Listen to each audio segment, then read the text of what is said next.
क्या तरीके हमने आज माले हराम के अपना रखे हैं, माले हराम के, जिसको कुरान ने कहा या अय्युहल्लज़ीना आमनू ला ताकुलू अम्वालकुम बैनकुम बिल बातिल।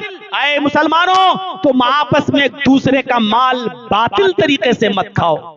इस्लाम ने ये नहीं कहा ना बातिल तरीके से कहा, बातिल तरीके से मत खाओ, यानी कोई भी गलत तरीका नहीं अपना सकते हो। जर्जीस साहब के पास एक मोबाइल है, और मान लीजिए एक मोबाइल है और हमारा खराब हो गया है, ये किसी को दिया, भाई साहब मैकेनिक को, ये लीजिए मोबाइल है हमारा, जरा संभालिए तो देखिए। अब जर्जीस साहब मोबाइल संभालने वाले हैं, मैकेनिक है, उनको मालूम है कि बहुत महंगा सेट है ये। अरे हम बता नहीं रहे हैं, आप लोग जानते होंगे कौन सा है। कसम खुदा की मुझे चलाना ही नहीं आता है, अल्लाह की कसम। पहली बार इसको लिया है, लिया क्या किसी ने गिफ्ट दे दिया है। अब हम अगली मर्तबा जब आएंगे तो इसको छोड़ देंगे, क्योंकि हमें चलाना ही नहीं आ रहा है। और इससे अच्छा ये मोबाइल मेरा बेटा चला लेता है, छोटा सा 8-9 साल का मेरा बच्चा, वो बेहतरीन अंदाज से चला लेता। हमें आ ही नहीं रहा इसको चलाना। बार बार हम तो बार बार कह रहे हैं कि कौन सा लोग कैसे इस्तेमाल कर लेते हैं इसको। तो अब हमने, जर्जी साहब ने देखा बड़ा महंगा मोबाइल है, हाँ साहब, और मालूम है 1000 रुपए में संभल जाएगा, इसमें एक चीज डाल देंगे 1000 रुपए में ये बन जाएगा। जर्जी साहब ने कहा नहीं साहब, इसमें तो ये चीज खराब हो गई है, कम से कम 15,000 रुपए पड़ेंगे। अब 15,000 से तुम सौदा करते हुए आओगे 10,000 पे तो आओगे।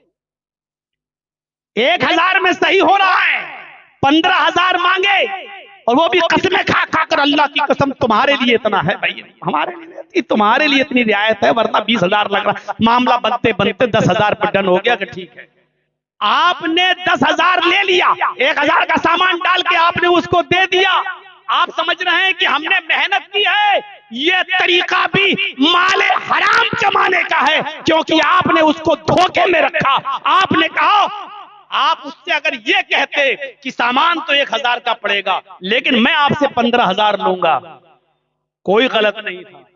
लेकिन आपने कहा कि बहुत महंगा मोबाइल है, सामान भी महंगा आएगा, और इसमें 15,000 रुपए का खर्चा पड़ेगा, और टालते टालते 10,000 पे, और आप उससे कह रहे हैं कि नहीं साहब 1,500 भी, हमारे भी तो बीवी बच्चे हैं साहब, इतना भी नहीं बचेगा तो क्या बचेगा। आप इस तरीके से अगर आपने पैसा कमाया, और ये हराम है।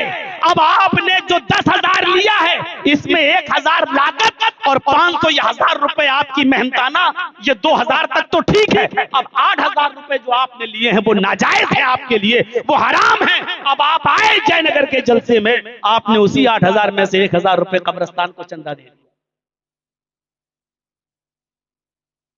मौलाना साहब वही बोलो जो बोल रहे थे, ये छोड़ दो कसब हलाल, नहीं तो फिर आप जिससे चंदा लेंगे वो चंदा भी नहीं देगा। वही मैंने कहा था कि आप बर्दाश्त कर पाएंगे। ये तो वहां लोग मौजूद हैं जहां जिनको चंदा ना करना, और जिनको चंदा करना है तो मेरे भाइयों बहुत अजीब मामलात हैं, बहुत बड़े बड़े मामलात हैं। हजरत उमर इब्ने अब्दुल अजीज ने अपनी बीवी को दूध का प्याला नहीं पीने दिया। उमर इब्ने अब्दुल अजीज का जब जमाना था, उनकी बीवी हामिला थी, पेट में बच्चा था, 4 दिन से खाना नहीं खाया था। बैतुल माल से अपनी नौकरानी को भेजा, खादिमा को जाओ दूध ले आओ। वो दूध लेके आई, कहा दे दो, जब उधार दे दो 1 प्याला दूध, जब हमें तनख्वाह मिलेगी तो हम 1 प्याला दूध तुम्हें वापस कर देंगे। चूंकि वो सारे मुसलमानों की अमानत थी, सारे मुसलमानों का जब तक मशवरा नहीं हो जाता तब तक उसमें से कुछ दे नहीं सकते थे कोई भी। लेकिन कैशियर ने दे दिया, खजांची ने दे दिया कि लो, उमर इब्ने अब्दुल अजीज की अमीरुल मोमिनीन की बीवी हैं और पेट में बच्चा है और 4 दिन से कुछ नहीं खाया, अगर कुछ दिन और भूखी रह गई तो बच्चा पेट में मर जाएगा। दे दिया दूध। रात के अंधेरे में उनकी खादिमा, उनकी बांदी दूध का प्याला लेकर आ रही है। उमर इब्ने अब्दुल अजीज तहज्जुद के लिए उठे हुए हैं। क्या देखते हैं कि दरवाजे से कोई आ रहा है। उन्होंने गौर से देखा तो उनकी बांदी, उनकी नौकरानी, उनकी खादिमा, उनकी लौंडी। पूछा चादर में क्या छिपाई हुई हो। उसने चादर हटाया, कहा ये दूध का प्याला है। कहां से लेके आ रही हो। कहा बैतुल माल से ला रही हो। किसके लिए लेकर आ रही हो। कहा आपकी बीवी के लिए, अपनी मालिकन के लिए। 4 दिन से उन्होंने कुछ नहीं खाया, आपको अभी तनख्वाह मिलने में देर लगेगी। 2-4 दिन लगेंगे। 2-4 दिन अगर वो भूखी रह गई तो उनका क्या हाल होगा? पेट में बच्चा है, हमल साबित हो जाएगा। जब जब माँ कुछ खाएगी नहीं तो बेटे की परवरिश कैसे होगी? जब माँ भूखी रहेगी तो बच्चे की नशोनुमा पेट में कैसे होगी? ये कहते हुए उसने दूध अपनी मालिकन को दे दिया। उमर इब्न अब्दुल अजीज ने अपनी बीवी के हाथ से वो दूध का प्याला छीन लिया। फरमाया, मेरी बीवी, ये मेरी मिल्कियत नहीं है, ये सारे मुसलमानों की मिल्कियत है। जब तक सारे मुसलमान मीटिंग करके मशवरा करके मुझे इजाजत नहीं देंगे तब तक ये दूध तुम्हारे लिए जायज नहीं। फरमाया, मेरे प्यारे शौहर, पेट का बच्चा है, आपकी अमानत मेरे पेट में पल रही है। अगर मैं 1-2 दिन भी भूखी रह गई तो बच्चा पेट में मर जाएगा, आपकी अमानत मेरे पेट में मर जाएगी। इस बच्चे की जिंदगी के लिए एक प्याला दूध पी लेने दीजिए। बैतुल माल से जब तनख्वाह मिलेगी हम एक प्याला दूध वहां पहुंचा देंगे। उमर इब्न अब्दुल अजीज ने दूध का प्याला इस छीनते हुए कहा, नहीं, आए मेरी बीवी, तुम्हें एक बूंद भी, एक कतरा भी पीने की इजाजत नहीं। फरमाया, जब उस दूध के प्याले को लेकर दरवाजे की तरफ बढ़ने लगे और बैतुल माल की तरफ जाने लगे तो बीवी पीछे से दामन पकड़ के कहती है, मेरे प्यारे शौहर, इस बच्चे के खातिर दे दो, ये बच्चा भूखा मर जाएगा और पेट में जो आपकी अमानत पल रही है वो खत्म हो जाएगी। उमर इब्न अब्दुल अजीज ने जो जवाब दिया वो तारीख की किताबों में, तारीख खतीब बगदादी जैसी किताबों में लिखा हुआ है कि उमर इब्न अब्दुल अजीज ने जवाब दिया, आए मेरी बीवी, मेरे पेट, अपने पेट के इस बच्चे से कह दो, अपने पेट के इस बच्चे से कह दो, एक प्याला दूध हराम का, माले हराम का एक प्याला दूध पीकर अगर तेरी जिंदगी बच रही है तो मुझे, यानी तेरे बाप को, तेरी जिंदगी नहीं चाहिए।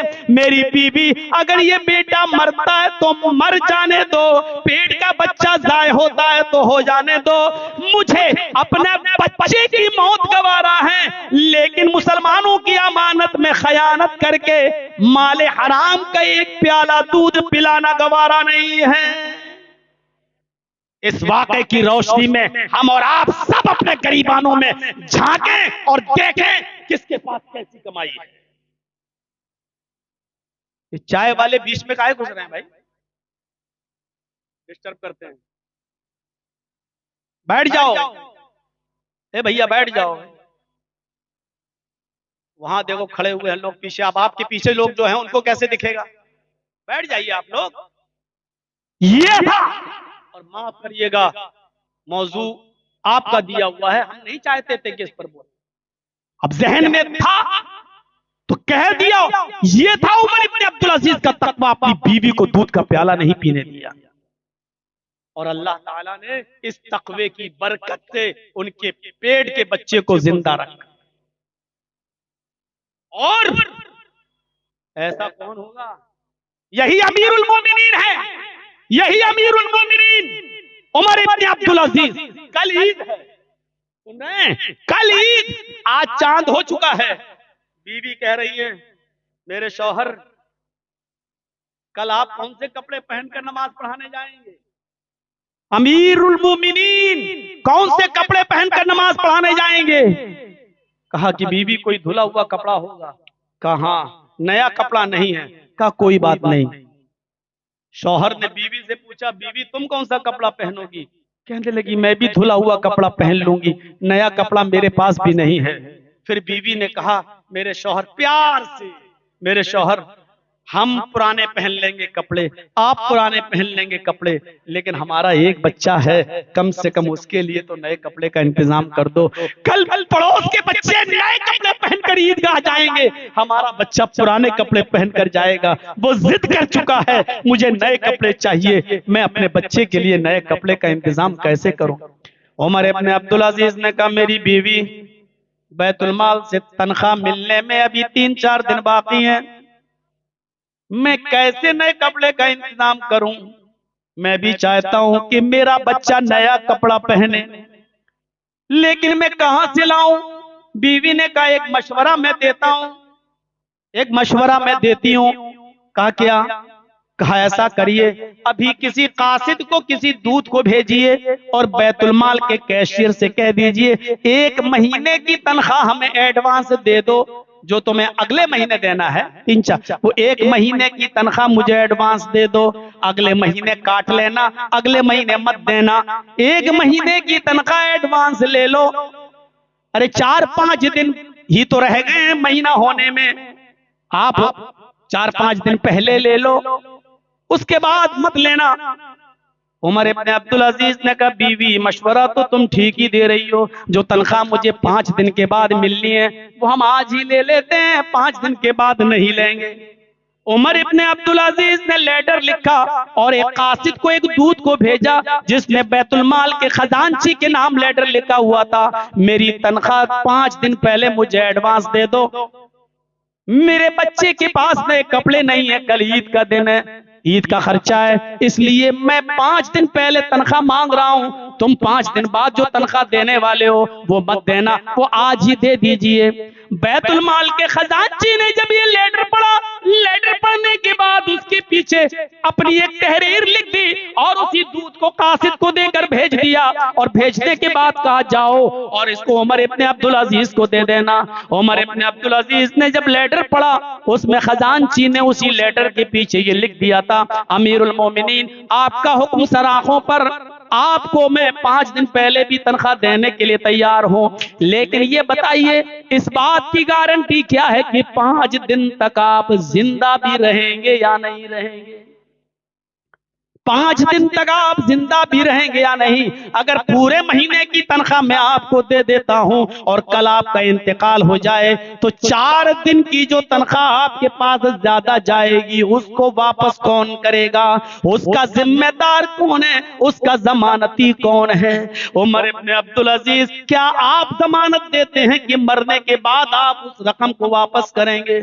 उमर इब्ने अब्दुल अजीज की आंखों में आंसू आ गए और कहने लगे मेरी बीवी मुझसे ज्यादा अमानतदार मेरा कैशियर है, मेरा खजांची है, मैं कैसे 5 दिन पहले तनख्वाह एडवांस ले लूं? उसने कहा कि गारंटी दो कि 5 दिन तुम जिंदा भी रह सकते हो या नहीं। मैं कैसे बताऊं कि 5 दिन भी मेरी जिंदगी मेरे साथ वफादारी करेगी या नहीं?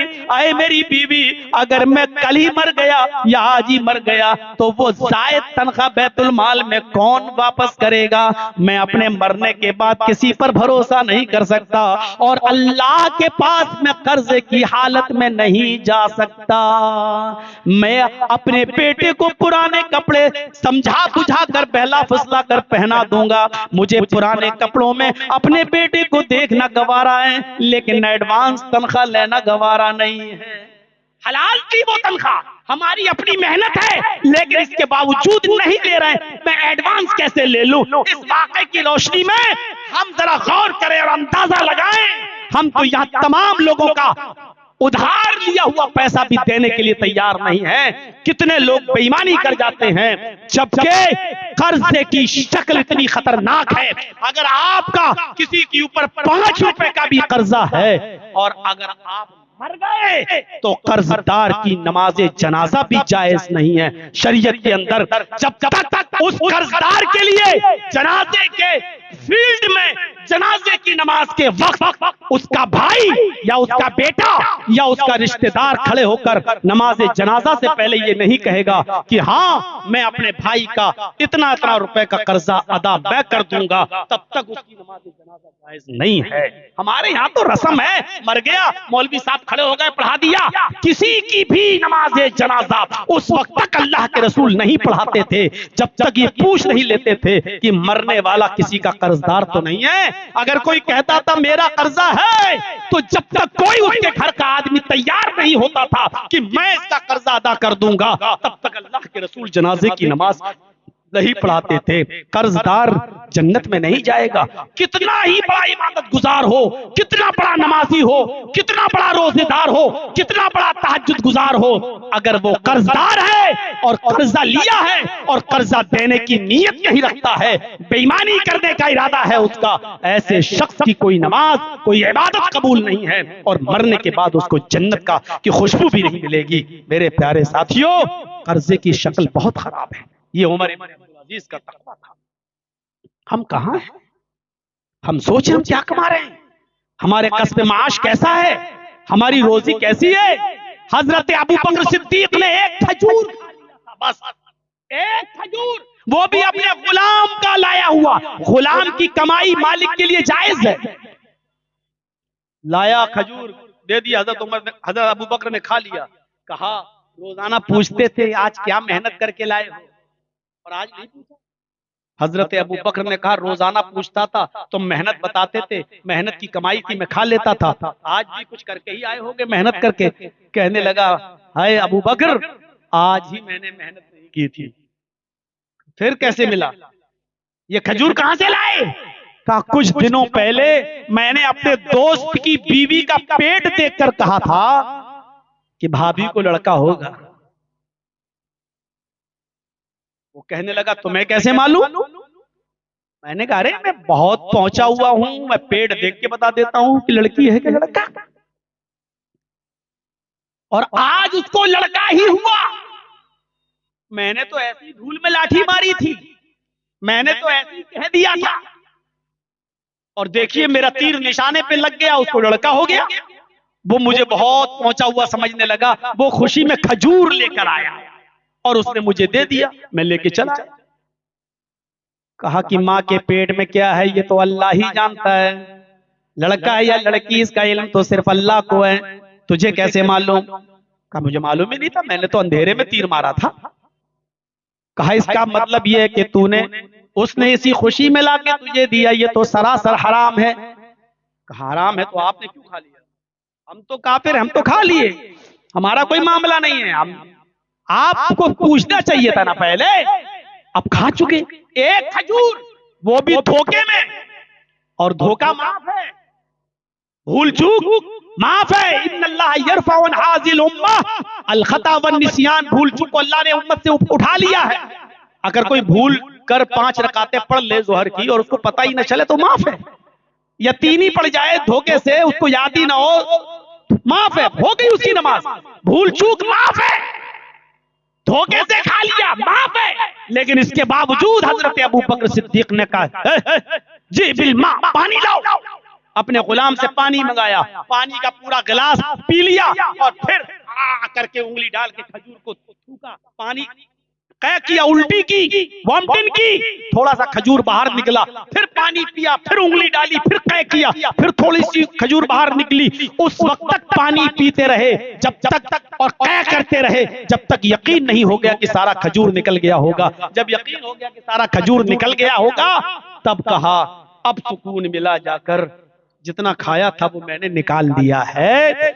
जो हराम का एक लुकमा खाता है, अल्लाह के नबी फरमाते हैं उसके दिल पर स्याह नुक्ता बिठा दिया जाता है। नुक्ता, जैसे आप फाउंटेन पेन से, निब वाले पेन से लिखेंगे एक ऐसे, तो वहां स्याही लग जाएगी, वो नुक्ता अल्लाह ताला उसके दिल पे बिठा देता है। अगर वो तौबा करता है तो नुक्ता मिट जाता है, अगर वो तौबा नहीं करता है तो वो नुक्ता फैलते फैलते फैलते फैलते पूरे दिल को काला कर देता है। और जब इंसान का पूरा दिल काला हो जाता है तो फिर उसको परवाह नहीं होती कि ये दौलत मेरे पास कहां से आ रही है, हलाल की है या हराम की।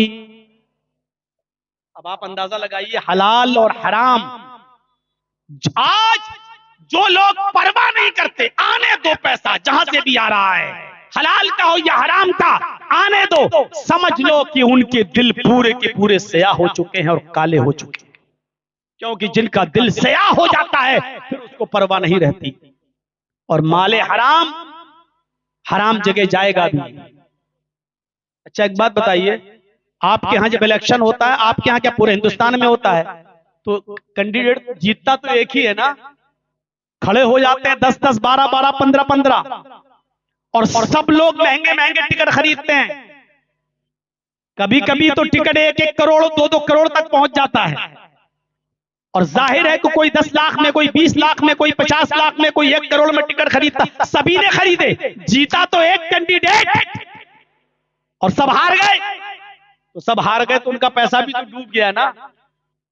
माले हराम जैसा कमाओगे, खर्च भी अल्लाह ताला उसी तरीके से करा दे, वो मिटता भी उसी तरीके से है, वो बर्बाद भी उसी तरीके से होता है। बर्बाद भी उसी तरीके से होता है। इसलिए शरीयत से सीखो। तो फिर मैं थोड़ा सा घूम कर फिर वहीं आ रहा हूं। देखिए बात मेरी कहां से कट गई थी, ये कस्बे माश पर आ गया मैं। 2 ऊंट बैतुल माल से गायब हो गए, ये वाकया मैं बयान कर रहा था और यहां से मैं टर्न हो गया था कस्बे माश पर। 2 ऊंट बैतुल माल से, हजरत उमर फारूक के जमाने में हजरत उमर उसके अमीरुल मोमिनीन थे, 2 ऊंट गायब हो गए। आज आप अमानतों का कितना ख्याल रखते हैं, हर मुसलमान गौर करे। हजरत उमर फारूक के जमाने में 2 ऊंट बैतुल माल से गायब हो गए, भाग रहे हैं, रस्सी तोड़ के भाग गए। हजरत उमर को पता चला कि 2 ऊंट बैतुल माल से भाग गए। हजरत उमर सख्त गर्मी में, चिलचिलाती हुई धूप में उन ऊंटों के पीछे पीछे दौड़ रहे हैं मदीने में। 2 ऊंट भी गायब। आज करोड़ों रुपया लोग लेके भाग गए हैं। माल्या जैसे लोग, न उनको लाने की कोशिश, न उनको वापस बुलाने की कोशिश, न उस पैसे को देने की कोशिश। गौर करो, 2 ऊंट। अंकल जी बैठ जाओ, कहां उठ रहे हैं बाप, डिस्टर्ब करेंगे। अब क्या करेंगे, अब तो चाची भी सो गई होंगी, क्या करेंगे घर जाके। मेरे भाइयों गौर से सुनिए, 2 ऊंट और हजरत उमर भाग रहे हैं उन ऊंटों के पीछे पीछे। और 2 मंजिल मकान है। सुनिए, बड़ा दिलचस्प वाकया मैं सुना रहा हूं आपको। सामने 2 मंजिल का बेहतरीन खूबसूरत मकान, उस मकान के ऊपर, छत के ऊपर हजरत उस्मान खड़े हैं। हजरत उस्मान पैसे वाले आदमी अपने 2 मंजिला मकान पर खड़े हुए ऊंटों के पीछे भागने वाले आदमी को देख रहे हैं। पहचान नहीं पाए कि ये कौन है, पहचान नहीं पा रहे ये कौन है। कहा कि इतनी गर्मी में ये कौन आदमी दौड़ रहा है, पैरों में चप्पल भी नहीं है, सख्त गर्मी, चिलचिलाती हुई धूप, जमीन गर्म, और इस गर्म जमीन में नंगे पैर ये दौड़ रहा है, ये कौन आदमी है? कोई काम करना था तो साये में करता, थोड़ा शाम हो जाने देता, सूरज ढल जाने देता, तब निकलता घर से। हजरत उमर भागते भागते उस बिल्डिंग के पास आए, उस घर के पास आए तो हजरत उस्मान ने पहचान लिया, अरे ये तो अमीरुल मोमिनीन है, ये तो हजरत उमर फारूक है। आवाज दी, अमीरुल मोमिनीन इधर आइए, इतनी गर्मी में कहां भाग रहे हैं आप? हजरत उमर ने ऊपर देखा, उस्मान से कहा, उस्मान ये ऊंट भाग रहे हैं, ये ऊंट बैतुल माल के हैं, इनको पकड़ना मेरी जिम्मेदारी है। हजरत उस्मान कहते हैं, अमीरुल मोमिनीन आप घर पे आ जाइए, मैं अपने नौकरों को, अपने गुलामों को इन ऊंटों के पीछे लगा देता हूं, वो इन ऊंटों को पकड़ेंगे और बैतुल माल में जमा कर देंगे। आप हमारे घर पे आइए, सस्ता लीजिए और ठंडा पानी पी लीजिए, इतनी सख्त गर्मी में आप निकले हैं। उमर का जवाब देखो, उमर का जवाब, आए उस्मान, घर का साया तुम्हें मुबारक हो, पानी तुम्हें मुबारक हो, खादिम मैं हूं, अमीरुल मोमिनीन मैं हूं। अगर ये ऊंट गायब हो गए तो कयामत के दिन सवाल मुझसे होगा, तुमसे नहीं होगा। अगर आज ये ऊंट गायब हो गए तो कल कयामत के दिन मैं इन ऊंटों को, अल्लाह को क्या जवाब दूंगा? बैतुल माल के ऊंटों की जिम्मेदारी मेरे ऊपर है। कहा अच्छा। पकड़ के लाए हजरत उमर खुद, और उन ऊंटों को पकड़ के बैतुल माल पहुंचाया। अब बैतुल माल में जब गए और खूंटे से उन ऊंटों को बांध दिया, उसके बाद वहां के लोगों की क्लास लेना शुरू की। बताओ ये ऊंट कैसे भागे, तुम इसकी निगरानी कर रहे हो, ये ऊंट भागे कैसे? मेरे भाई जो ताज्जुब करेंगे आप। एक सहाबी जवाब देते हैं, अमीरुल मोमिनीन इन ऊंटों की दुम उठाकर देखिए, इन ऊंटों की पूंछ उठाकर देखिए।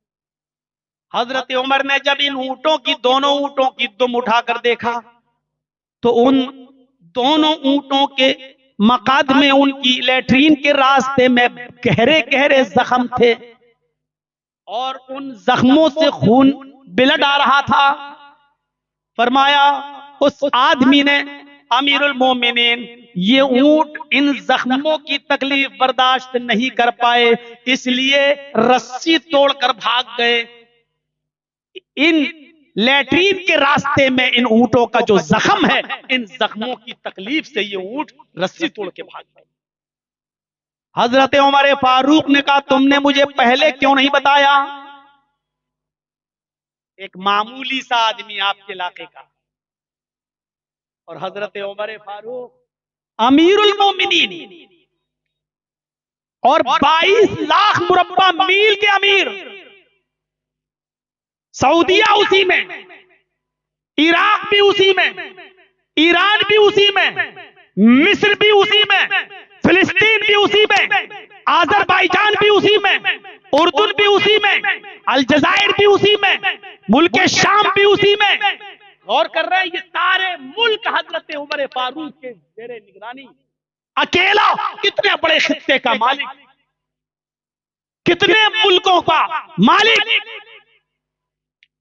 उन ऊंटों के लेटरीन के रास्ते में जब जख्मों को देखता है तो अकेला जंगल में चला जा रहा है। हकीमों से पूछता है कि इन ऊंटों में उनके जख्मों में क्या दवा लगाई जाए। उन हकीमों ने जो जड़ी बूटी बताई, उस जड़ी बूटी को तोड़ने के लिए हजरत उमर जंगल का खाक छान रहे हैं और जड़ी बूटियों को तोड़कर लाते हैं, उसको पीसते हैं, उसको काट छांट करते हैं और उसका मलहम बनाते हैं, उसकी दवा बनाते हैं और फिर किसी से कहते हैं कि इनकी तुमको पकड़ो। उन तमाम लोगों ने ऊंटों को पकड़ा, दोनों को, और उनकी दुम को पकड़ा। हजरत उमर फारूक ने, उस जमाने में तो ग्लव्स भी नहीं चला करते थे, हजरत उमर फारूक ने अपने हाथों में मलहम लिया, वो जड़ी बूटियां ली और उन ऊंटों के मकद में, उनके सुरीन में, उनके लेटरीन के रास्ते में उस मलहम को लगाया, उस दवा को अपने हाथ से लगा रहे हैं। और जब दोनों ऊंटों को मलहम लगा दिया, उनको बैंडेड कर दिया, पट्टी वगैरह बांध दी, जो इलाज करना था वो कर दिया, अपने हाथों से उनके जख्म भर दिए। उसके बाद कहा इलाहल आलमीन, जो उमर के करने में था वो मैंने कर दिया, जो मैं कर सकता था वो मैं कर दिया, शिफा देना तेरा काम है। आए अल्लाह तू इन ऊंटों को शिफा दे, जो इन दोनों ऊंटों को भी जख्मी न रहने दे, उनके लेटरिन के रास्ते में होने वाले जख्म का तक का इलाज कर रहा हो। वो उस जमाने के आम लोगों का कितना ख्याल रखता हो, जिसके जमाने में ऊंटों को जख्म नहीं हो पा रहे हैं, और ऊंटों को अगर जख्म हो तो उसका इलाज कर रहा है, तो इंसानों का वो कितना ख्याल रखता होगा। ये था अकलियत के ऊपर हजरत उमर फारूक का एहसान। जो ऊंटों के साथ ये मामला कर रहा है, इंसानों के साथ उसका मामला क्या होगा। आप बड़े गौर से सुन रहे हैं, थोड़ा बहुत डिस्टर्ब हुआ है, लेकिन फिर भी आपने बहुत अच्छी तरीके से सुना। मुझे 5-10 मिनट का टाइम और दे दीजिए मेरे भाइयों, इसी तरीके से सुनते रहिए। और जब सुन रहे हैं तो एक वाक़े की तरफ मैं आपको और लाना चाहता हूं। ये वाक़या अल्लामा इब्नुल जौज़ी ने सीरत उमर के अंदर नकल किया है, बड़ी मशहूर किताब है इब्नुल जौज़ी रहमतुल्लाह अलैह की। इस वाक़े को आप सुनेंगे तो आप अशश करेंगे, क्या तहफ़्फ़ुज़े इंसानियत थी, इंसानियत की हिफाजत का कैसा इंतजाम था। जब मुल्क मिस्र फतह किया गया, हजरत उमर फारूक के जमाने में जब मिस्र फतह हुआ, तो मिस्र का गवर्नर किसको बना दिया? अमर इब्न आस को, जाओ तुम मिस्र को संभालो। अमर इब्न आस को गवर्नर बना दिया। और मिस्र के यहूदी और ईसाई, उनके अंदर एक रस्म थी, कितनी बुरी रस्म आज भी हमारे यहां चलती है, कहीं कहीं जायज नहीं है, गवर्नमेंट भी उसकी इजाजत नहीं देती। मैं जिन दिनों में जेल में था, तो मेरे साथ जिस बैरिक में मैं रहता था, वहां एक आदमी, एक बंदी, एक कैदी ऐसा भी था जिसको उम्र कैद की सजा थी, आजीवन कारावास। तो मैंने उससे पूछा कि तुम किस जुर्म में आए हो यहाँ? तो उसने मुझे बताया था कि मौलाना अंधभक्ति का मैं शिकार हो गया था, मैंने किसी पंडित के कहने पर अपनी बेटी की बलि दी, अपनी बेटी की गर्दन काट कर मैंने किसी देवी देवता पे चढ़ाया था, और उसने कहा था कि ऐसा करोगे तो तुम्हें बहुत कुछ मिलेगा। बहरहाल पकड़ा गया और मैं आया, और बेटी के जुर्म में मुझे उम्र कैद की सजा। ऐसे लोग भी हैं जो बलिया देने में अकीदा रखते हैं, विश्वास रखते हैं। जिस वक्त मिस्र फतह हुआ, अमर इब्न आस ने मिस्र की बागडोर संभाली। मिस्र के यहूदी और ईसाई की एक बुरी रस्म थी, और वो क्या करते थे, अपने खेतों को जिस नहर से, जिस नदी से उनको पानी जाता था, उस नदी में वो साल में एक बार, पूरे साल में एक बार एक कुंवारी लड़की की बलि उस नदी में, उस नहर में दिया करते थे। उसकी गर्दन काटकर उसका कत्ल करके उसका खून उस नदी में बहाते थे। उनका अकीदा था कि एक लड़की की कुर्बानी लेकर, एक लड़की की बलि, खून लेकर ये नदी चलती है, ये नदी चलती है, फिर इससे हमारे खेतों में अनाज पैदा होता है, गल्ला पैदा होता है। हजरत आमर इब्न आस ने जब गवर्नरी संभाली तो इस बुरी रस्म पर पाबंदी लगा दी और कहा कि अब आमर इब्न आस के होते हुए कोई भी मिस्र के अंदर किसी लड़की को कुर्बान नहीं करेगा, उसकी बलि नहीं चढ़ाएगा। इंसानियत, यहूदियों की तो लड़की थी, ईसाइयों की थी, जा रहा मेरे बाप का क्या जा रहा, सोच सकते थे करने दो, लेकिन नहीं, अब कोई भी हो किसी की भी कुर्बानी नहीं दी जाएगी, बलि नहीं चढ़ाई जाएगी। हजरत अमर इब्न आस ने इस रस्म को बंद कर दिया। अब सुनिए जो सुनाना चाहता हूं मैं, मेरे भाइयों, जैसे ही इस रस्म को बंद किया, उसी साल नहर में पानी नहीं आया, नदी में पानी नहीं आया, और कहत पड़ गया, पूरा का पूरा खुशहाली पड़, खुशहाली सूखा पड़ गया, सूखा पड़ गया। और लोग सब के सब अमर इब्न आस के पास चले जाए, आए अमर इब्न आस, आप हमसे जिजिया लेते हैं, टैक्स लेते हैं, और हमें हमारा काम नहीं करने दे रहे हैं। आपके कहने पर हमने इस साल किसी लड़की की, कुंवारी लड़की की कुर्बानी नहीं दी, बलि नहीं दी। देखो नदी हमसे नाराज हो गई, नहर हमसे नाराज हो गई, हमारे खेतों में अनाज नहीं पैदा हुआ, हमारे खेतों में पानी नहीं आया, हमें इजाजत दीजिए कि हम कुर्बानी करें, हम बलि चढ़ाएं किसी लड़की की। अमर इब्न आस ने कहा नहीं, लड़की की कुर्बानी नहीं देने दूंगा। कहा फिर हम टैक्स भी नहीं देंगे आपको, जब हमारे यहाँ पैदा ही नहीं हुआ, कुछ इनकम ही नहीं हुई, तो हम आपको टैक्स क्यों देंगे, हम जिजिया भी नहीं देंगे। और अगर आप हमें जिजिया न देने की शक्ल में अपने मुल्क से निकाले तो हम निकल जाएंगे। क्या कर सकते हैं, हमारी जब पैदावार ही नहीं, हम जब कमाएंगे नहीं तो टैक्स कहां से देंगे, और आप हमें हमारे अकीदे पे चलने नहीं देंगे। मामला इतना संगीन था कि हजरत अमर इब्न आस ने कहा मैं क्या करूं, अगर हम लड़की की कुर्बानी करने दें तो एक मासूम बच्ची की जान जा रही है, एक कुंवारी लड़की की जान जा रही है, और अगर हम इनको ऐसा न करने दें तो इनकी पैदावार रुक गई, और ये कह रहे हम टैक्स नहीं देंगे। उन्होंने कहा कुछ दिन रुक जाओ, मैं हजरत उमर फारूक से पूछता हूं। एक लेटर लिखा, अमीरुल मोमिनीन, यहाँ के लोग लड़की को काटने के लिए, उसकी भेंट चढ़ाने के लिए, उसकी बलि देने के लिए तैयार हैं। अगर आपने इजाजत नहीं दी और हमने इजाजत नहीं दी तो ये लोग टैक्स नहीं देंगे, मुल्क छोड़ने के लिए तैयार हैं, लेकिन लड़की की कुर्बानी देने के लिए से मानने के लिए तैयार नहीं है। हजरत उमर फारूक ने वहीं से एक लेटर लिखा दरियाए नील के नाम, वो दरियाए नील, और लेटर में क्या लिखा, कहां है मुसलमानों ये ईमान आज हमारे पास, बड़े बड़े दावे करते हैं आज, यही रिजल्ट देने के लिए हम चीख रहे थे, मुसलमानों एक हो जाओ, मुसलमानों मिल जाओ। पूरे उत्तर प्रदेश की निगाहें आपकी तरफ थी, पूरे हिंदुस्तान की नजरें बिहार की तरफ थी,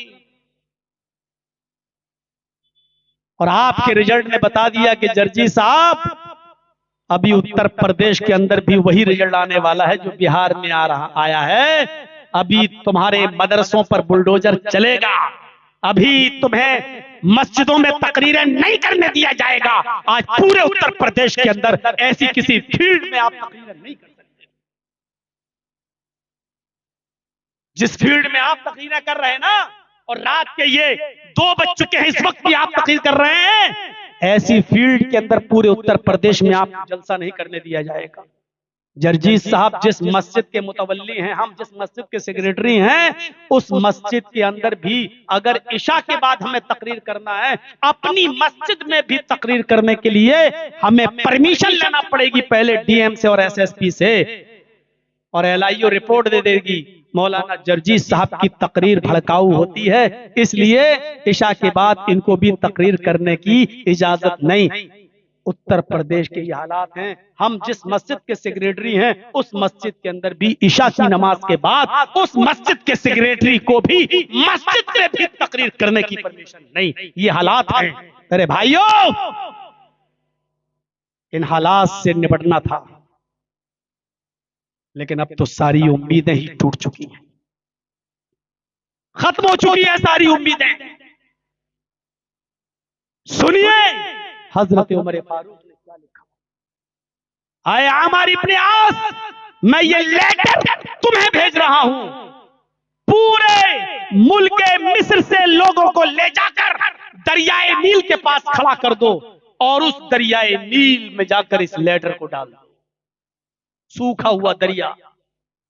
उमर फारूक का वो लेटर जैसे उमर इब्ने आस के पास आता है, उमर इब्ने आस ने मुनादी करा दी, ऐलान करा दिया, दरियाए नील में पानी आएगा और पानी तुम्हारे खेतों में जाएगा। आओ दरियाए नील के पास सब जमा हो जाओ। सारे यहूदी ईसाई सब दरियाए नील के पास जमा हो गए। हजरत उमर फारूक का लेटर उमर इब्ने आस ने उस दरियाए नील के अंदर डाल दिया, जिस लेटर के अंदर ये लिखा हुआ था, अरबी में लिखा हुआ था, इन कुन्त तजरी मिन क़ब्लिक फला तजरी बादहू व इन कानल्लाहुल वाहिदुल क़हार युजरी हुवल्लज़ी युजरीक फनस्अलुल्लाह तआला युजरीक। ये हजरत उमर ने उस लेटर पे लिखा था। क्या लिखा था? आए दरियाए नील, इन कुन्त तजरी मिन क़ब्लिक, अगर तू आज से पहले अपने हुक्म से चलती थी, अपनी मर्जी से चलती थी, तेरे अंदर पानी तेरी मर्जी से आता था, फला तजरी बादहू, तो आज के बाद तू कभी पानी मत देना। अगर तू अपनी मर्जी से चलती है, अपनी मर्जी से तेरे अंदर पानी आता है, अपनी मर्जी से जारी होती है, फला तजरी बादहू, तो आज के बाद तू जारी मत होना। उमर को तेरे पानी की कोई जरूरत नहीं है, आज के बाद तू पूरी जिंदगी के लिए सूख जाना, कभी पानी मत देना। और आए दरियाए नील, व इन कानल्लाहुल वाहिदुल क़हार हुवल्लज़ी युजरीक, और अगर तेरे ऊपर अल्लाह जो अकेला है, कहार जो जबरदस्त है, अगर तू उसके हुक्म से जारी होती है, उसके हुक्म से पानी देती है, उसके हुक्म से तेरे अंदर पानी आता है, तो हम तुझसे नहीं, फनस्अलुल्लाह तआला अन युजरीक, तो हम अल्लाह ही से दुआ करेंगे कि वो तुझे जारी कर दे। अगर तू अल्लाह के हुक्म से जारी होती है तो हम अल्लाह से दुआ करेंगे कि वो तुझे जारी कर दे। अगर तू अपनी मर्जी से चलती है तो तेरे पानी की जरूरत नहीं है, और अल्लाह के हुक्म से जारी होती है तो अल्लाह मुझे पानी देगा। बस ये लेटर डाला, अल्लाह की कसम ऐसा पानी उस दरियाए नील में आया कि तारीख ने, मुअर्रिख ने लिखा है, इब्नुल जौजी ने सीरत उमर में लिखा है कि पानी लेवल से 16 गज ऊपर पहुंच गया। पानी अपनी लेवल से 16 गज ऊपर पहुंच गया। हजरत उमर को और उमर इब्ने आस को ये दुआ करना पड़ी, आय अल्लाह, मैंने रहमत का पानी मांगा था, जहमत का पानी नहीं। आय अल्लाह, रहमत का पानी चाहिए, ऐसा पानी नहीं जो जहमत वाला हो, जो तकलीफ वाला हो। मेरे भाइयों, उस दिन से दरियाए नील बह रही है तो आज तक सूखने का नाम नहीं लेती है। हजरत उमर इस तरीके से एक लड़की की जान बचाई, जो हर साल यहूदी लोग एक लड़की की जान देते थे। इस तरीके से इंसानियत की हिफाजत होती थी। ये नहीं देखा जाता था कि मरने वाला हिंदू है या मुसलमान, यहूदी है या ईसाई, हर किसी को बचाया जाता था, हर किसी के जान की हिफाजत होती थी। तो मेरे भाइयों, तहफ्फुज़ इंसानियत जरूरी है। और इन्ना खलक़नाकुम मिन ज़करिन व उन्सा व जअलनाकुम शुऊबन व क़बाइला लितआरफू इन्न अक्रमकुम इंदल्लाहि अत्क़ाकुम। है सारी दुनिया के इंसानों, है सारी दुनिया की मानव जाति, है संपूर्ण संसार के वासियों, इन्ना खलक़नाकुम मिन ज़करिन व उन्सा, हमने तुमको एक ही मर्द से और एक ही औरत से पैदा किया है, एक ही पुरुष और एक ही स्त्री से जन्माए। तुम एक ही बाप की औलाद हो, एक ही मां की संतान हो। जब हम सब एक बाप के बेटे हैं तो एक बाप की औलाद आपस में भाई भाई होती है या नहीं होती है? किसी से भी आप पूछ लेंगे तो ये कहेगा हाँ। जब अल्लाह ने सारी दुनिया के इंसानों को ये कह दिया कि तुम्हारा बाप एक है और तुम्हारी मां एक है, तो इसका डायरेक्ट ऐलान ये है कि तुम सब आपस में भाई भाई। वजअलनाकुम शुऊबन व कबाइल, लेकिन उसने इस बात का इनकार नहीं किया कि हमने तुम्हारी बिरादरियां नहीं बनाई।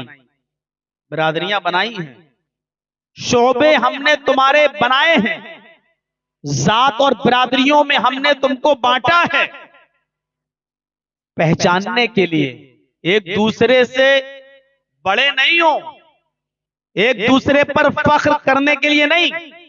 कोई खान ये नहीं कह सकता कि मैं अंसारी से ऊपर हूं, कोई अंसारी ये नहीं कह सकता कि मैं तुर्क से ऊंचा हूं, कोई तुर्क ये नहीं कह सकता कि मेरी कास्ट सबसे बड़ी है। ये हमारे और आपकी विचारधाराओं में फर्क हो सकता है, लेकिन माफ कीजिएगा, इस्लाम ने ये फर्क नहीं रखा। वजअलनाकुम शुऊबन व कबाइल, हमने तुम्हारे शोबे बनाए, बिरादरियां बनाई, कबीले बनाए, जातें बनाई। लितारफू, इसलिए बनाई ताकि तुम एक दूसरे को पहचान सको। अरे तुम जर्जी साहब को जानते हो? हाँ। अच्छा, वो फला बिरादरी का, हाँ हाँ। अच्छा, वो फला शहर का, जी।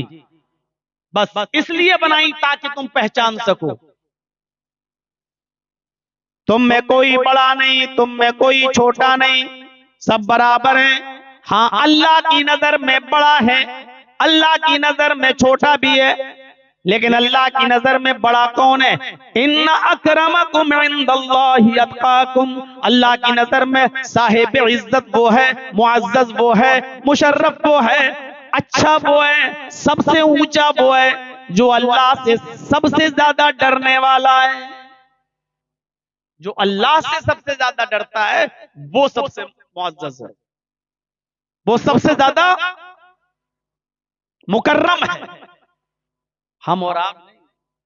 जर्जी साहब कितनी भी नमाजें पढ़ लें, कितने भी रोजे रख लें, कितनी भी तहज्जुद पढ़ लें, लेकिन वो आपसे ये नहीं कह सकते कि मैं तुमसे ऊंचा हूं। वो किसी शराबी और जुआरी से भी ये नहीं कह सकते कि मैं तुमसे ऊंचा हूं, मैं तहज्जुद पढ़ता हूं। नहीं, नहीं कह सकता हूं। ये अल्लाह बेहतर जानता है, क्योंकि बहुत से लोगों के सामने तो अल्लाह वाले होते हैं, एक टाइम की नमाज नहीं छूटती, लेकिन अंधेरे में उनके गुनाहों के बारे में सिर्फ अल्लाह जानता है। रात ही रात सुरंग बना रहे थे और दिन में रोजा रखते थे और नमाजें पढ़ते थे। बड़े मुत्तकी और परहेजगार थे, लोग उनको अल्लाह वाला समझते थे, लेकिन रात ही रात में सुरंग बनाकर वो अल्लाह के रसूल की कब्र तक पहुंचने वाले थे और नबी अकरम की कब्र को खोदकर नबी की लाश निकालने का प्लान और मंसूबा बना रहे थे वो लोग। तब अल्लाह तबारक व तआला ने ख्वाब में वहां के बादशाह पर उजागर कर दिया और रात ही रात में छापा मारा गया और उनको रंगे हाथ सुरंग खोलते हुए उस बादशाह ने गिरफ्तार किया और सुबह होकर उन पांचों के 5 लोगों को कत्ल कर दिया गया। ये दिन में रोजा रखते थे, इबादतें करते थे और रात में नबी अकरम की लाश को निकालने का षड्यंत्र रचते थे। तो कौन क्या कर रहा है इसका इल्म अल्लाह का। कोई आदमी अपने मुंह से कह ही नहीं सकता कि मैं तुमसे बड़ा हूं। हो सकता है, अरे भाई अब तो लिमिट क्रॉस कर रहे हैं आप लोग। तो इंसानियत का ये दर्स हमें क्या सिखाता है कि सारी दुनिया के लोगों को अल्लाह रब्बुल आलमीन ने एक बाप की और एक मां की संतान करार दिया है।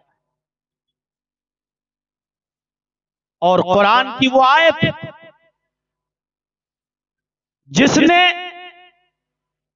एक इंसान के कत्ल को सारी दुनिया की इंसानियत का कत्ल करार दिया है।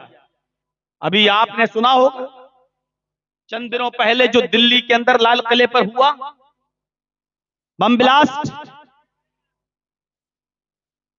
आत्मघाती हमला।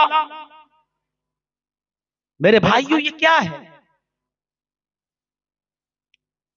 क्या ऐसे हमलों को दुनिया का कोई धर्म, कोई भी धर्म, क्या ऐसे हमलों को जायज कह सकता है? कुरान करीम की आयत गौर से सुनिए। और ये हमला करने वाले मेरे भाइयों कोई आम इंसान नहीं थे, गरीब लोग नहीं थे।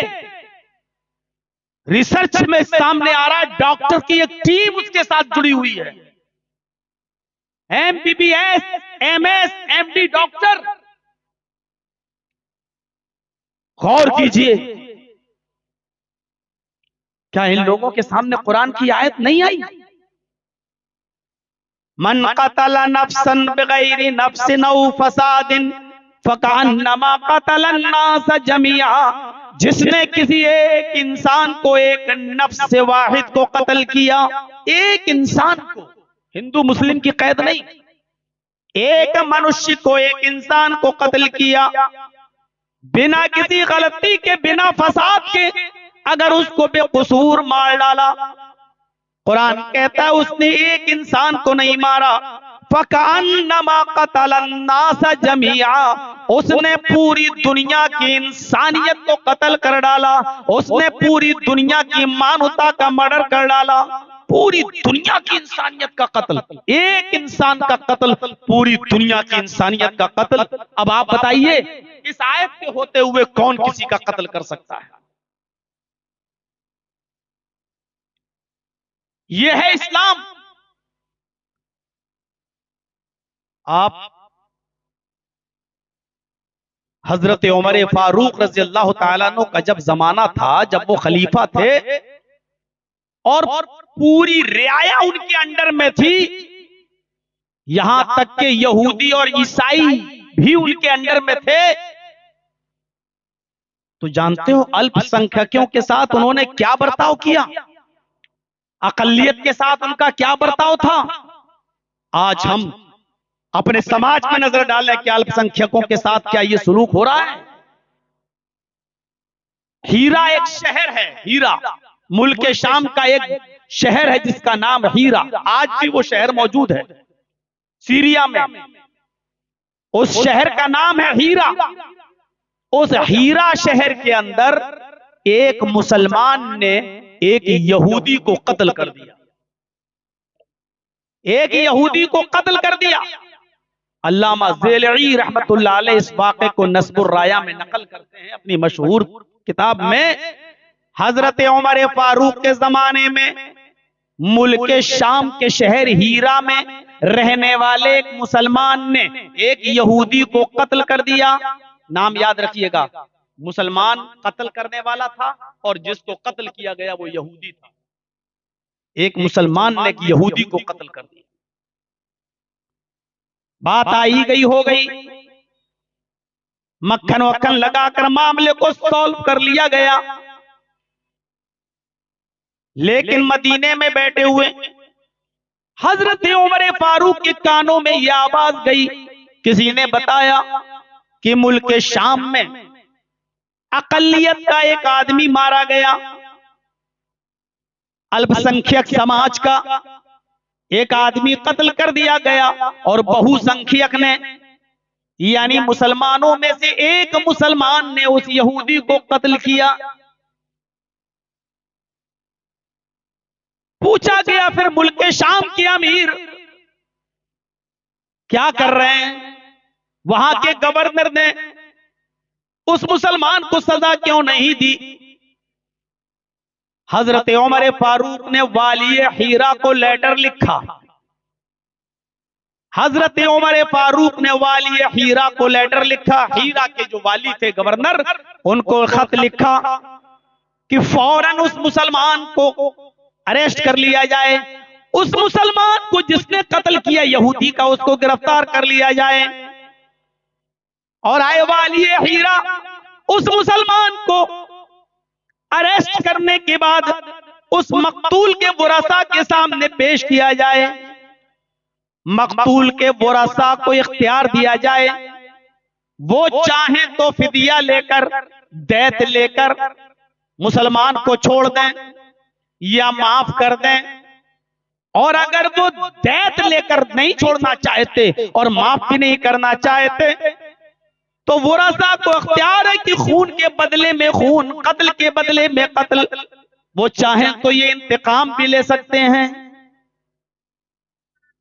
ये हजरत उमर फारूक का बर्ताव अकलियत के साथ।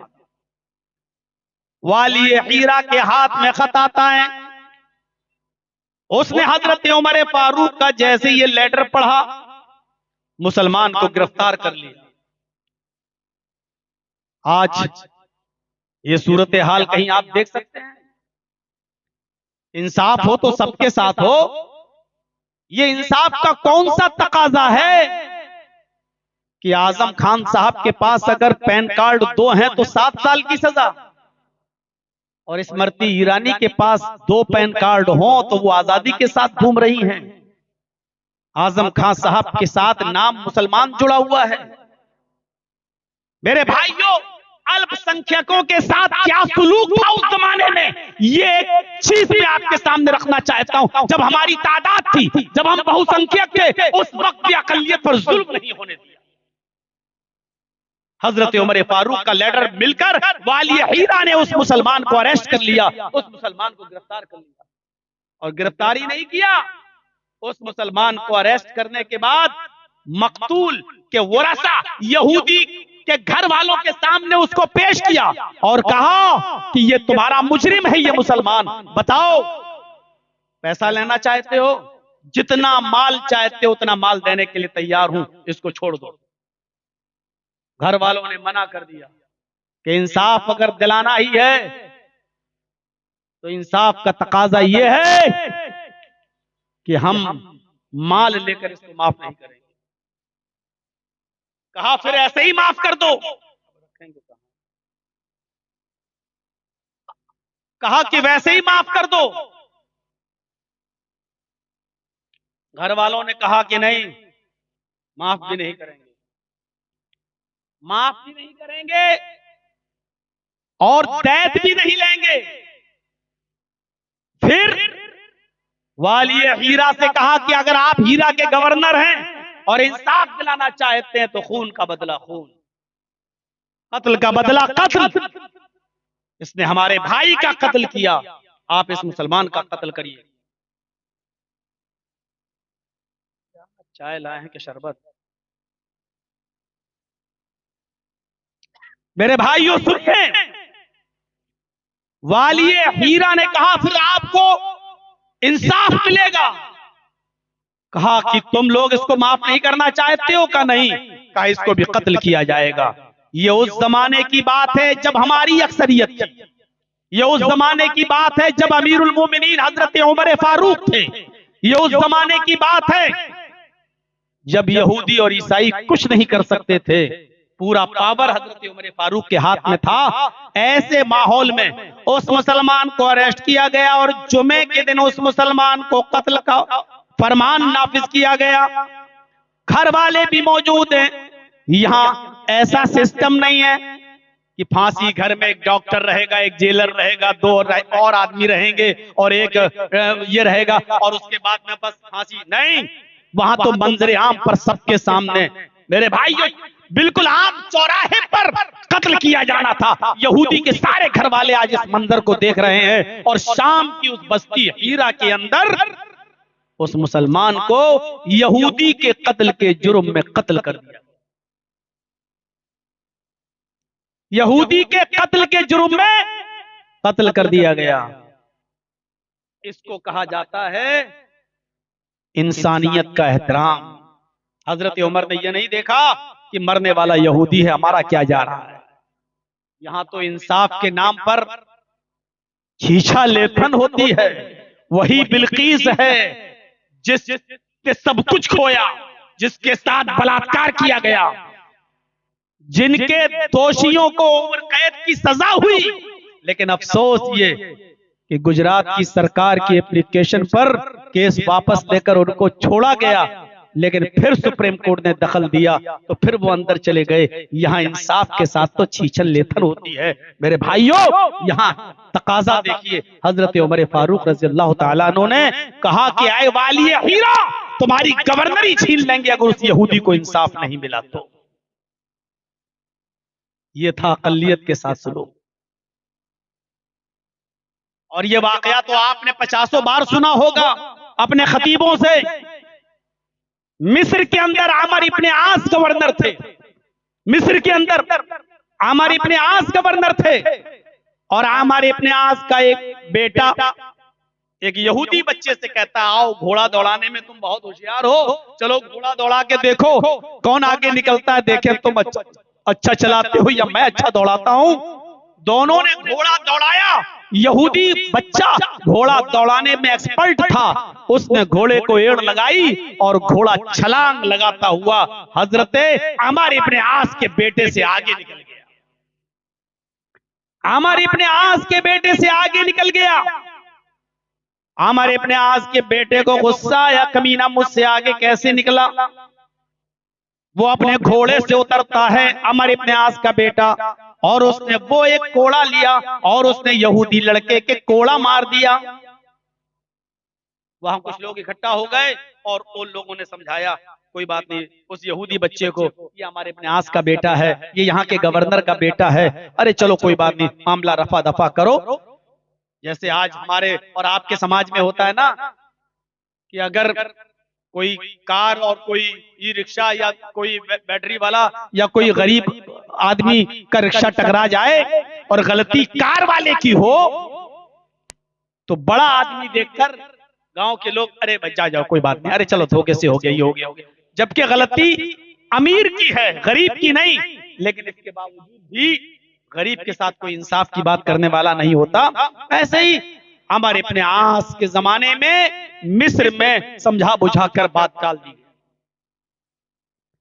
कुछ दिनों के बाद मदीने से सफर करते हुए हजरत उमर फारूक जब मुल्क के मिस्र पहुंचे तो वहां की आवाम और वहां की रियाया को बुला लिया और एक मीटिंग ले रहे हैं। अपने गवर्नर के बारे में पूछना चाहते हैं कि हमारा गवर्नर ठीक है, हमने जो गवर्नर तुम्हें दिया है वो ठीक है, उससे कोई शिकायत तो नहीं है। तमाम लोगों ने हजरत आमर इब्ने आस की तारीफ करना शुरू कर दी। अमीरुल मोमिनीन, आपने हमें बहुत अच्छा गवर्नर दिया है, बहुत अच्छा गवर्नर से नवाजा है, ये हमारी शिकायतें बहुत अच्छे से सुनते हैं। उसी पब्लिक में वो 12 साल का बच्चा भी बैठा हुआ था जो यहूदी का बेटा था। वो खड़ा हुआ, कहने लगा, अमीरुल मोमिनीन, सारी बातें सही है आमर इब्ने आस के अंदर, लेकिन एक बात ठीक नहीं है। कहा क्या? कहा इनके बेटे को अकल नहीं है, इनके बेटे को जो है तहजीब नहीं है। इनके बेटे ने मेरे साथ घोड़ा दौड़ाने की बात खुद कही, और जब मेरा घोड़ा आगे निकल गया तो गुस्से में उसके बेटे ने मुझे थप्पड़ मार दिया। ये कहां का इंसाफ है? खुद ही दौड़ लगाओ और पीछे रह जाओ तो गुस्से में मुझे थप्पड़ मार दो। हजरत उमर फारूक ने उस 12 साल के यहूदी बच्चे के मुंह से जब ये सुना तो गोया जमीन में जलजला पैदा हो गया। कुर्सी छोड़ दी, खड़े हो गए और कहने लगे, आए यहूदी बेटे इधर आओ। आए आमर इब्ने आस, मैंने तुम्हें मुल्क मिस्र का गवर्नर बनाया, इस यहूदी बच्चे को इंसाफ क्यों नहीं मिला? इस यहूदी बच्चे को इंसाफ क्यों नहीं मिला? हजरत उमर फारूक आमर इब्ने आस से कह रहे हैं, गवर्नर से, इस बच्चे को इंसाफ क्यों नहीं मिला? आमर इब्ने आस ने कहा, अमीरुल मोमिनीन, अल्लाह की कसम इस बच्चे ने हमसे शिकायत ही नहीं की, अगर शिकायत की होती तो मैं अब तक इंसाफ दिला दिया होता, न्याय कर दिया होता।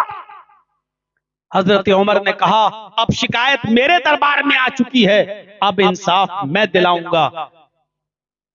उस यहूदी बच्चे से कहा, तू भी थप्पड़ मार इस बच्चे को, हमारे इब्न के बेटे को तू भी थप्पड़ मार। सबके सामने, मुल्के मिस्र की रियाया के सामने एक 12 साल के बच्चे ने अमर इब्न आस के बेटे के चेहरे पर थप्पड़ मारा।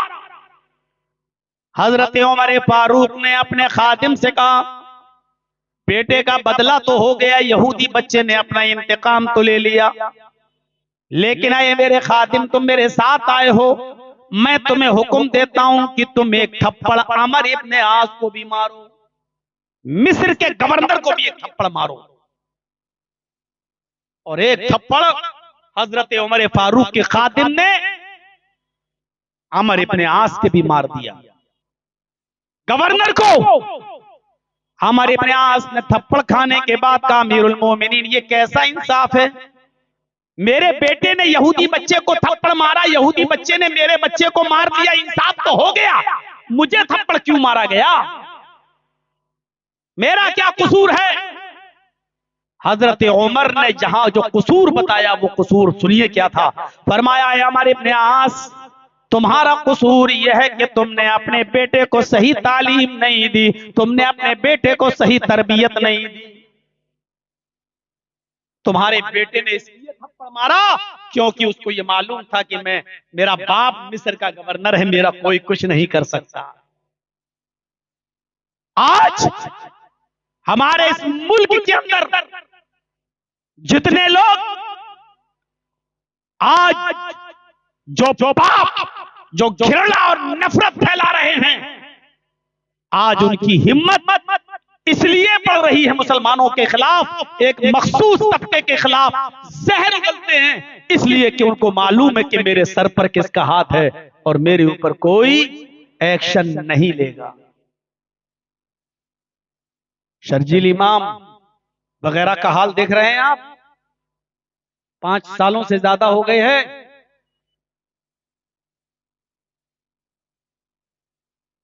जिन धाराओं में बंद हैं, उन धाराओं में इतनी सजा भी नहीं है जितने दिनों से वो बंद हैं,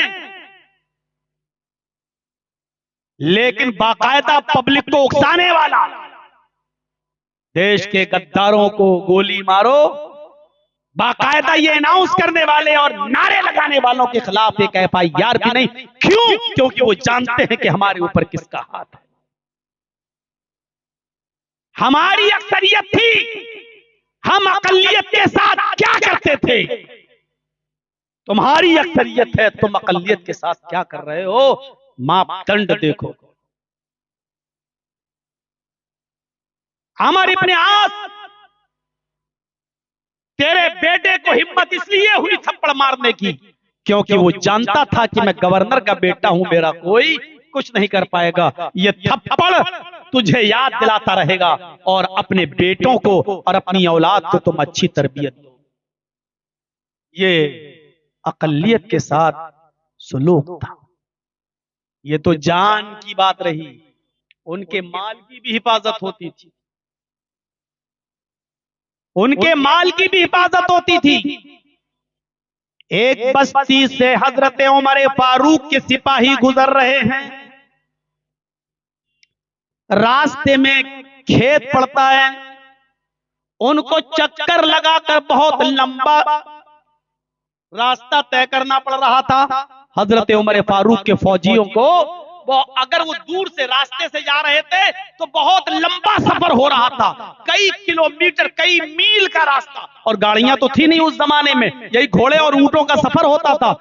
उतना लंबा सफर करने से बेहतर है कि इस खेत से निकल जाएं।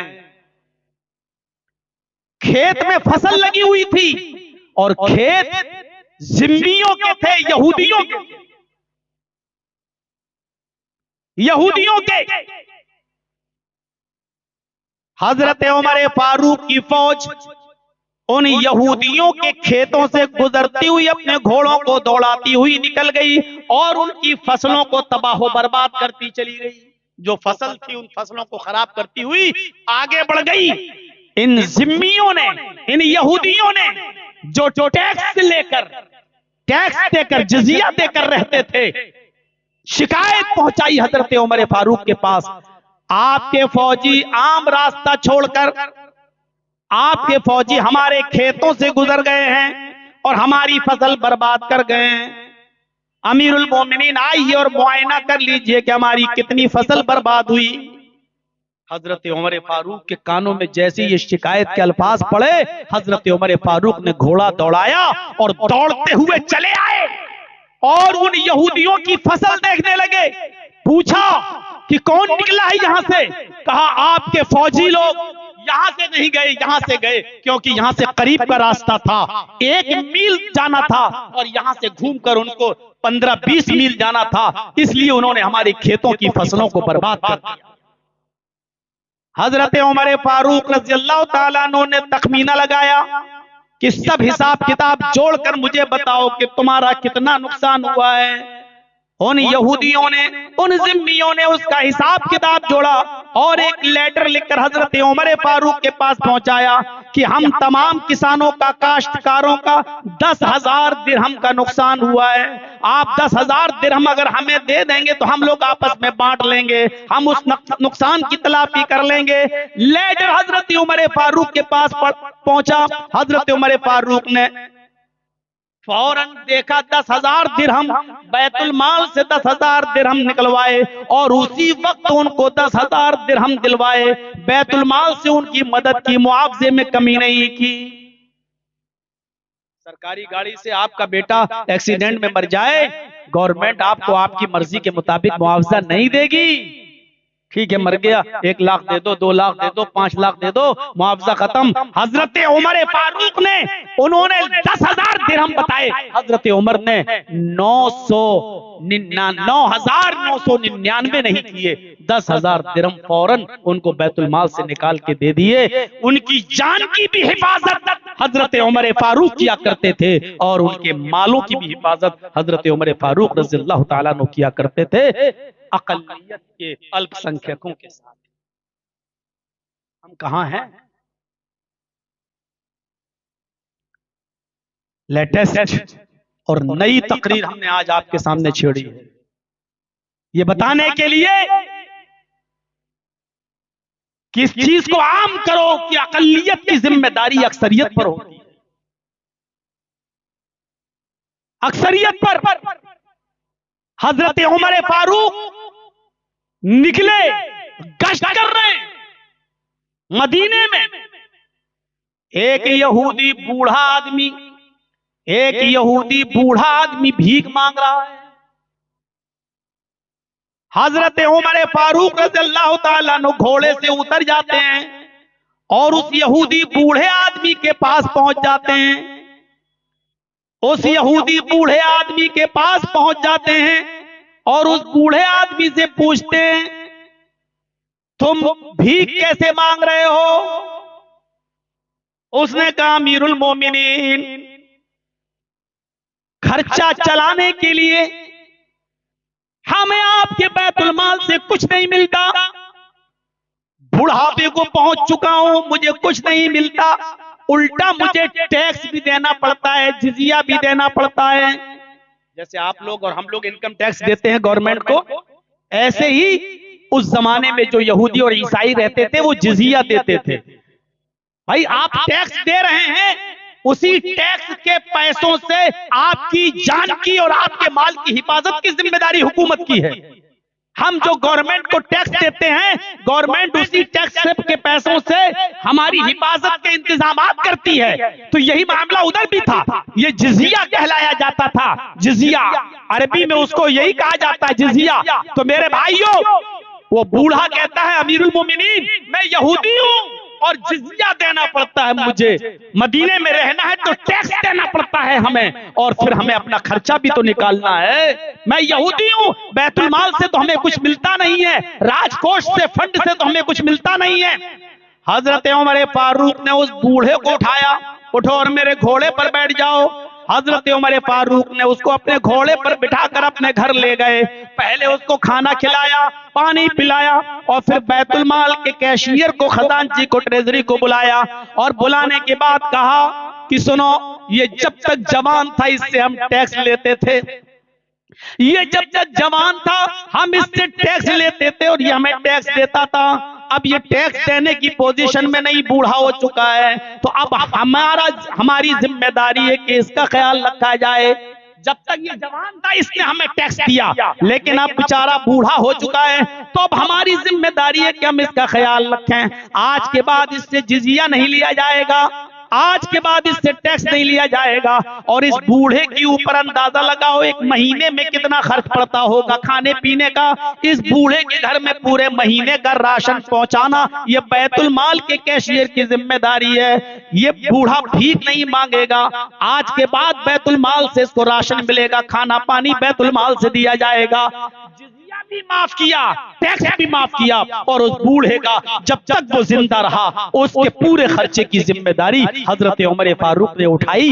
ये था अल्पसंख्यकों के साथ हजरत उमर फारूक का अदल और इंसाफ। इसी भारत की सरजमीन पर हूं, इसी बिहार की सरजमीन पर बोल रहा हूं। महात्मा गांधी जी ने अपनी मशहूर किताब सत्य और अहिंसा के अंदर हजरत उमर फारूक का इसीलिए नाम लिया है। महात्मा गांधी जी ने कहा है, अगर देश में अमन, सुकून और शांति देना चाहते हो तो हजरत उमर फारूक जैसा न्याय, हजरत उमर फारूक जैसा इंसाफ इस देश के अंदर कायम करना होगा, तभी इस देश में अमन और शांति और सुकून फैल सकता है। महात्मा गांधी जी ने नाम भी लिया तो हजरत उमर फारूक का नाम लिया। नहीं देखते थे कि कौन क्या है, सिपाही है हजरत उमर फारूक का, और एक यहूदी के बाग में घुस गया, गार्डन में, उसको भूख लगी थी, अंगूर तोड़ के खाने लगा, अंगूर तोड़ के खाने लगा।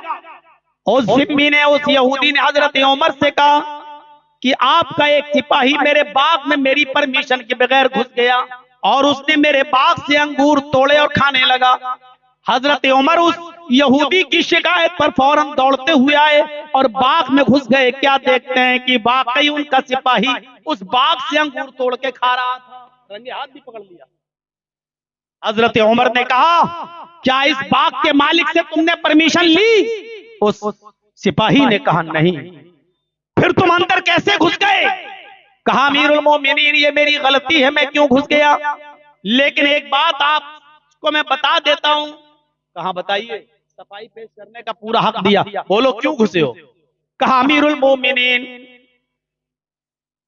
मेरी ड्यूटी आपने यहां लगाई है, मैं यहां ड्यूटी कर रहा हूं, आसपास कहीं कोई होटल नहीं, कोई खाने की चीज नहीं, और मेरी तनख्वाह इतनी कम है कि मेरी जेब में एक पैसा भी नहीं। मुझे शदीद भूख लगी थी, मुझे बहुत तेज भूख लग रही थी, मेरे पास और कोई रास्ता नहीं था, इसलिए मैं इस बाग में घुस गया। भूख की शिद्दत की वजह से मेरे पेट के दोनों किनारे चिपके जा रहे हैं। अमीरुल मोमिनीन, मैंने कोई चोरी नहीं की, मैंने कोई डाका नहीं डाला, हाँ मैंने इसे इजाजत नहीं ली, और दिन के उजाले में मैंने अंगूर तोड़ा और खाने लगा। अमीरुल मोमिनीन, भूख की शिद्दत की वजह से मैंने ऐसा किया था।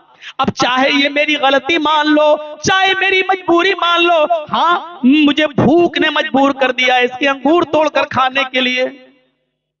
हजरत उमर फारूक ने कहा, तुम्हारी जेब में कुछ हो तो इस यहूदी को उसका मुआवजा दो, इस अंगूर का जो तुमने तोड़ा है उसका मुआवजा दो।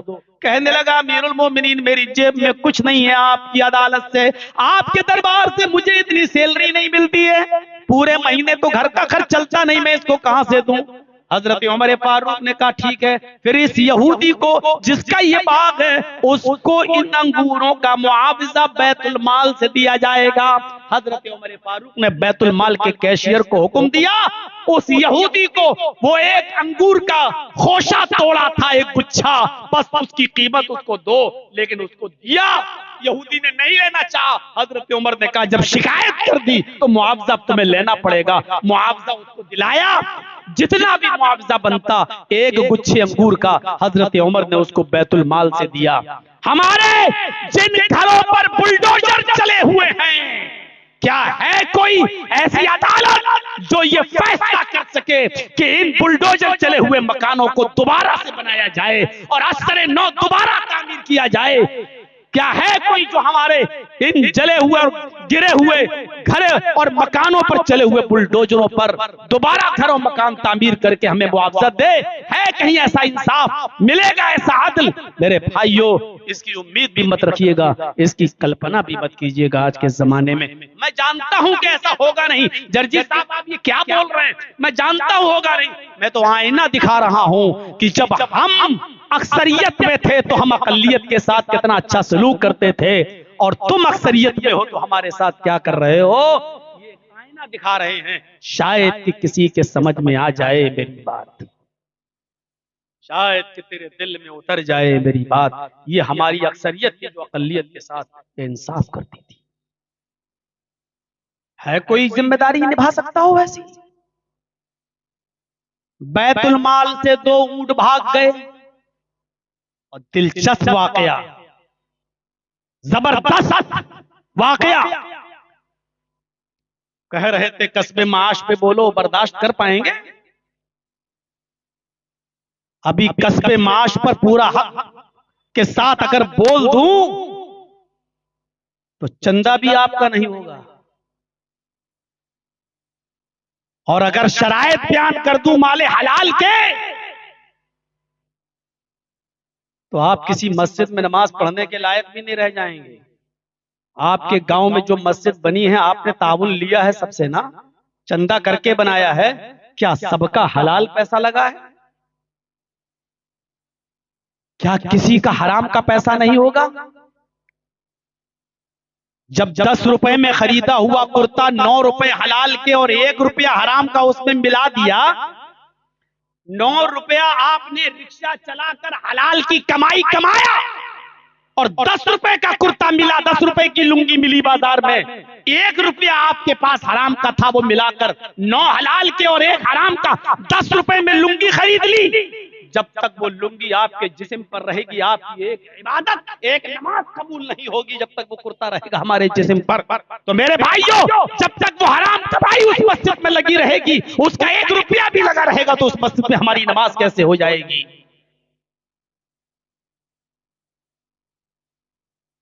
सब जो आपके कब्रिस्तान में चंदा दे रहे हैं, सब माले हलाल का ही दे रहे हैं, कोई हराम का नहीं दे रहा होगा। फिर तो आप मुर्दों को दफनाना ही छोड़ देंगे। मौजू दो तो सोच समझ के दो कि किस पर गिरेगा, और गिरेगा तो इस पर फर्क तो नहीं पड़ जाएगा चंदे पर। कस्बे माश और हमारी और अभी तो बेअतदालियों पे गए नहीं है। बेअतदालियों पे जाएंगे तो मेरे भाइयों